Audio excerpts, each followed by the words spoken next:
Cough and cold का, जो मैक्लुअस company का आता है।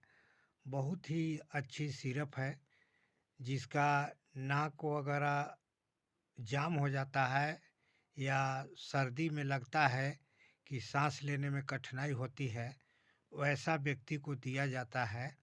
इसका डोज है,